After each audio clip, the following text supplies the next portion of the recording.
कभी सोचा है, एक ऐसा गांव हो सकता है जहां बच्चों की हंसी अचानक से खामोश हो जाए। चलिए, आज हम एक ऐसी ही कहानी में चलते हैं जो लोक कथाओं और एक बहुत ही गहरे भयानक रहस्य में डूबी हुई है। एक गांव जहां से बच्चे एक एक करके गायब हो रहे थे। आधी रात हो चुकी थी और आसपास घना अंधेरा छाया था। इस एक लाइन से ही अंदाजा लगाया जा सकता है कि उस अंधेरे में कितना खौफनाक सच छिपा होगा। तो चलिए शुरू करते हैं इस कहानी को। तो इस कहानी का जो मुख्य किरदार है उसका नाम है राकेश। राकेश एक सरकारी अफसर है और उसकी पोस्टिंग होती है एक बहुत ही दूर दराज के गांव में। एक ऐसा गांव जहां कुछ अजीब बल्कि काफी परेशान करने वाला हो रहा था। राकेश का काम या कहे मिशन ये था कि वो पता लगाए कि गांव का जो स्कूल है वो अब बंद क्यों है। मतलब एक स्कूल जिसमें कभी 75 यानी 75 बच्चे पढ़ते थे, वो आज बिल्कुल वीरान पड़ा है। जरा सोचिए, 75 बच्चों से गूंजने वाला स्कूल और अब वहां सिर्फ सन्नाटा। और जैसे ही राकेश उस गांव में पहुंचता है ना, उसको एक अजीब सी चीज महसूस होती है, खामोशी। मतलब कोई बच्चा खेल नहीं रहा, कोई हंसी मजाक की आवाज नहीं, बस एक अजीब सी डरावनी शांति। ये बिल्कुल भी नॉर्मल नहीं था। तो अब सबसे बड़ा सवाल यही उठता है कि आखिर गांव के सारे बच्चे गए तो गए कहाँ। और इससे भी अजीब बात ये थी कि जब राकेश ने गांव के सरपंच से पूछा तो वो भी सवाल का कोई साफ साफ जवाब नहीं दे पा रहा था। कुछ तो गड़बड़ थी। और फिर जैसे जैसे राकेश अपनी जांच आगे बढ़ाता है, वो एक ऐसी सच्चाई के करीब पहुंचने लगता है जिसके बारे में उसने सपने में भी नहीं सोचा था। कुछ बहुत बहुत ही भयानक। तभी अचानक उसको पास के एक पुराने टूटे फूटे मंदिर से बच्चों की आवाजें सुनाई देती हैं।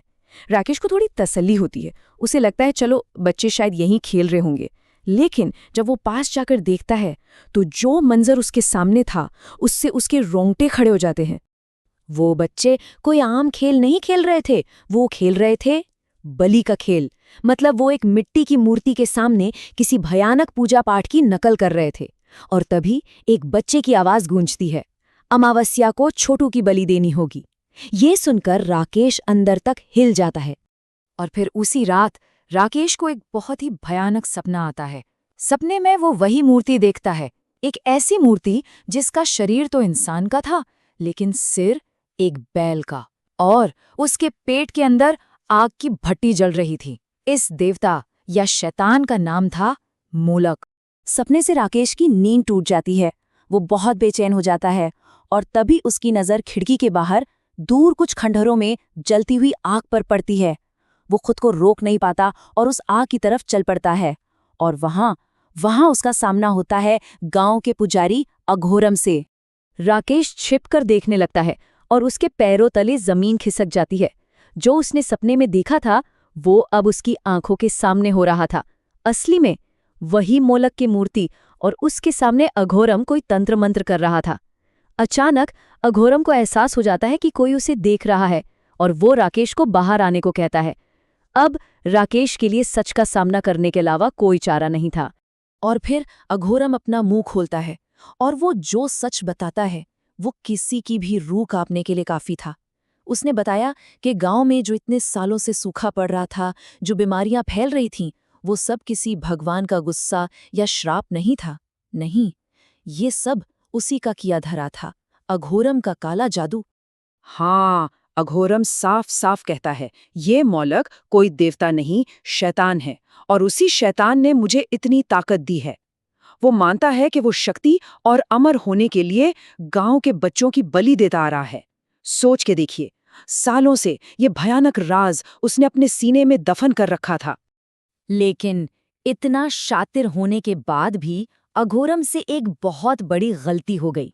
उसको लगा कि वो ये सब सिर्फ राकेश को बता रहा है, लेकिन उसे ये नहीं पता था कि राकेश अकेला नहीं आया था। उसने गांव वालों को भी अपने साथ लाया था और उन सब ने सब कुछ सुन लिया था। उनका पुजारी, जिसे वो देवता मानते थे, वो एक कातिल था। अब सच सबके सामने था और गांव वालों के अंदर जो इतने सालों का डर बैठा हुआ था वो एक झटके में गुस्से में बदल चुका था। सालों का दबा हुआ दुख, अपने बच्चों को खोने का दर्द, वो सब अब गुस्से का एक ज्वालामुखी बनकर फट पड़ा था। एक बूढ़ा आदमी चीख कर कहता है कि 20 साल पहले उसके पोते की बलि दी गई थी। उन्हें अब समझ आ गया था कि जिसे वो अपना रक्षक समझ रहे थे, असल में वही उनका सबसे बड़ा भक्षक था। और फिर गांव वालों ने इंसाफ अपने हाथों में ले लिया। उन्होंने उस ढोंगी अघोरम को पकड़ा और उसी मोलोक की मूर्ति के पेट में जल रही भट्टी में जिंदा फेंक दिया। जिस शैतान की वो पूजा करता था, उसी ने उसे निगल लिया। उसके आतंक का हमेशा के लिए अंत हो गया। अगली सुबह जब हुई तो वो एक नई सुबह थी। सालों बाद उस गांव की गलियों में बच्चों की खिलखिलाहट गूंज रही थी, जैसे वो श्राप ही टूट गया हो। गांव अब आजाद था और राकेश, उसका मिशन पूरा हो चुका था। लेकिन कहानी यहाँ खत्म नहीं होती। अक्सर लगता है कि बुराई का अंत हो गया, पर सच ये है कि बुराई की जड़ें बहुत गहरी होती हैं। वो इतनी आसानी से नहीं मरती। कई साल गुजर गए। उस गांव में सब कुछ ठीक था, शांति थी। लेकिन फिर एक दिन, एक अमावस्या की अंधेरी रात में, एक साया उन्हीं खंडरों की तरफ लौटता है। वो अनजान शख्स जमीन खोदने लगता है और थोड़ी ही देर में उसका फावड़ा किसी सख्त चीज से टकराता है। वो जल्दी जल्दी मिट्टी हटाता है और नीचे से वही बैल के सिर वाली मोलक की मूर्ति का चेहरा बाहर निकलता है। और तभी एक आवाज गूंजती है, पिताजी, लौटने का समय आ गया है। आपकी साधना अधूरी नहीं रहेगी।